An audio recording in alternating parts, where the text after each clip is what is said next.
karena kita sudah memutuskan untuk mendukung Bapak Prabowo Subianto sebagai calon presiden untuk memberikan sambutan. Terima kasih, Pak.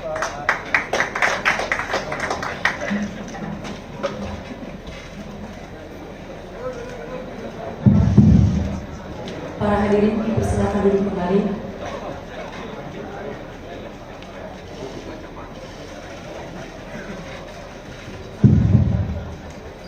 Bismillahirrahmanirrahim.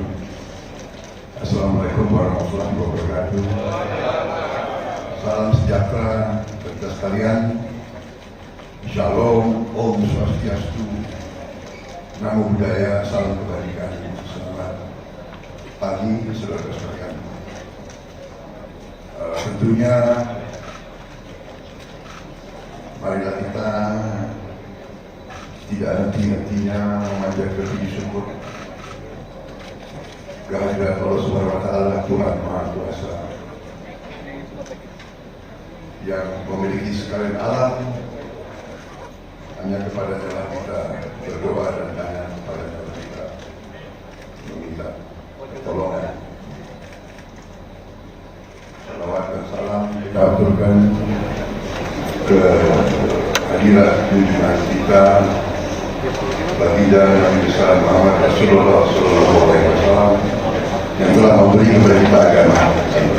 Saudara-saudara sekalian, hari ini saya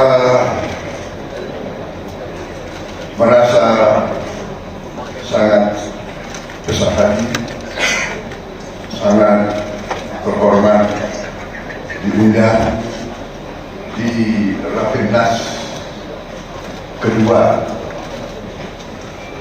Partai Golongan Karya tahun 2023, di mana Partai Golongan Karya yang terdiri dari begitu banyak tokoh-tokoh nasional yang luar biasa yang saya kenal cukup lama. Saya sebut di sini tentunya Ketua Umum Partai Golkar sendiri, Bapak Erlangga Hartarto,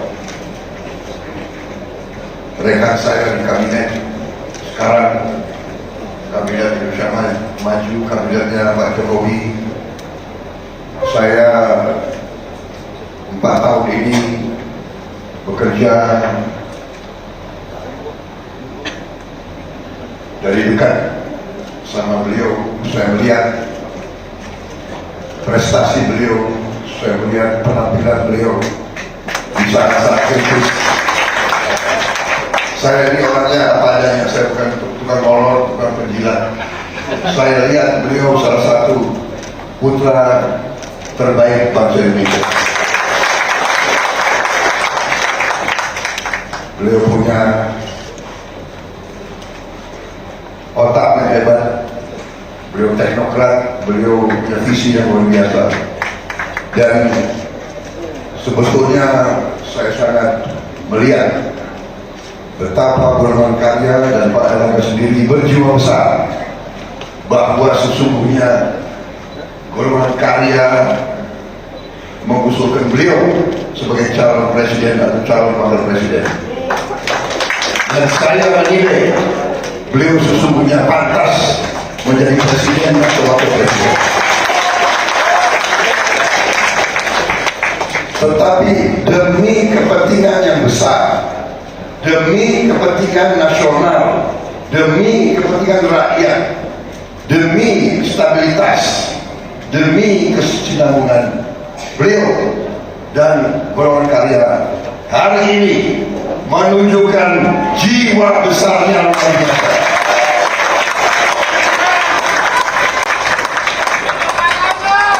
Tidak berpikir golongan, tidak berpikir ego, tidak berpikir pribadi, berpikir kepentingan bangsa Indonesia. Dari lubuk hati saya paling dalam, saya hormat sama golongan karya.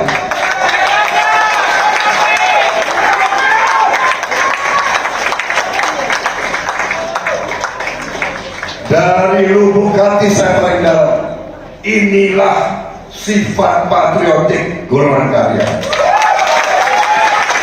Inilah negarawan partai golongan karya.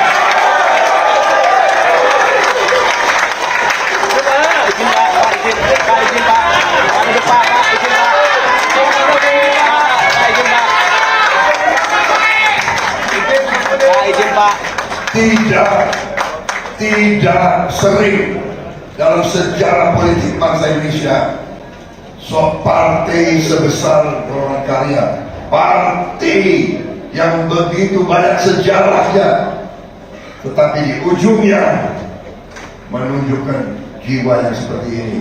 Saya sungguh-sungguh hormat sama kalian.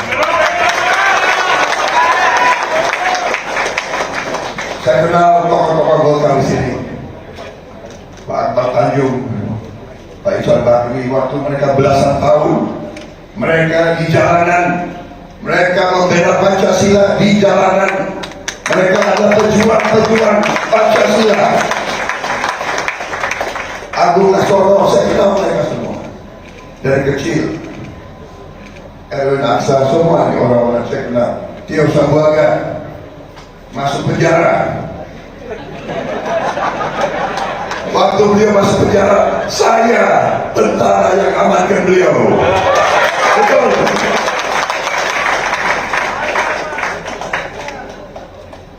Ya demikian dulu ya.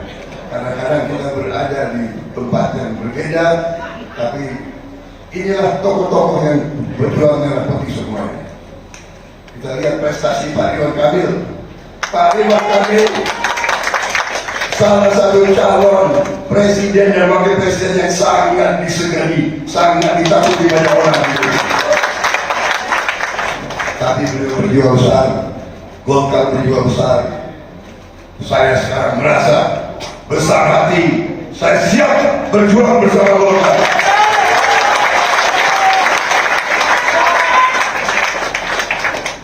Jadi saya kira jangan saya terlalu panjang lebar ya, gitu. Prabowo itu berbahaya dikasih mic sama Prabowo. Tapi nggak ada kopi. Jadi, saya hanya ingin mengatakan bahwa saya bangga, saya merasa besar hati. Memang Golkar ini apa ya, wadah penempaan kepemimpinan politik yang luar biasa, ya, yang luar biasa. Kalau saya lihat wajah-wajah tokoh-tokoh di sini, baik generasi saya dan generasi yang lebih muda, saya melihat di sini adalah kesinambungan, komitmen kepada kesinambungan. Kami adalah generasi yang suatu saat tidak lama lagi kami harus meninggalkan panggung. Tapi kami ingin meninggalkan panggung pada saat generasi penerus siap untuk tampil. Dan kapan yang disampaikan tadi oleh Pak Erlangga, kapan mau kita siapkan kalau kita tidak berani mengkaderkan anak-anak muda untuk tampil pada saatnya yang dibutuhkan. Tadi Ketua Umum Golkar menyebut Sultan Syahrir, Perdana Menteri usia 36 tahun. Orang tua saya sendiri waktu itu adalah pembantu asisten Perdana Menteri usia 28 tahun. Orang tua saya sendiri Menteri Keuangan usia 31 tahun. Panglima Besar Tentara Nasional Indonesia, waktu itu namanya masih Tentara Republik Indonesia, waktu perang kemerdekaan. Panglima Besar Jenderal Sudirman usia 29 tahun pada saat memimpin perang. memimpin perang kemerdekaan anak muda 29 tahun mampu, saudara-saudara, bukan usia muda, usia tua, tapi jiwa.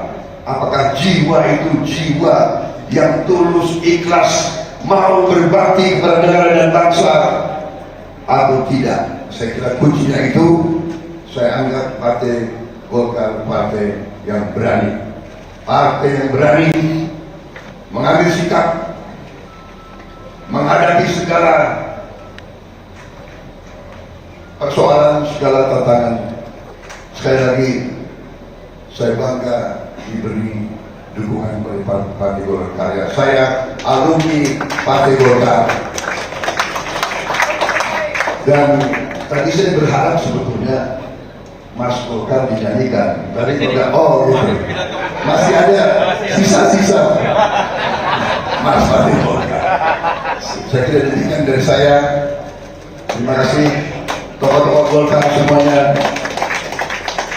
Muka-muka pejuang-pejuang lama, Pak Gandum, luar biasa.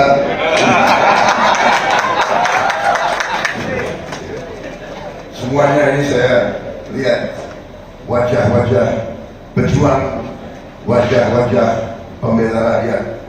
Terima kasih. Sekali lagi terima kasih.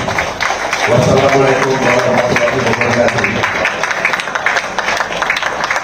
Salam sejahtera kita sekalian. Shalom. Om Santi Santi Santi Om. Namo Buddhaya. Merdeka! Merdeka! Terima kasih. Selamat berjuang.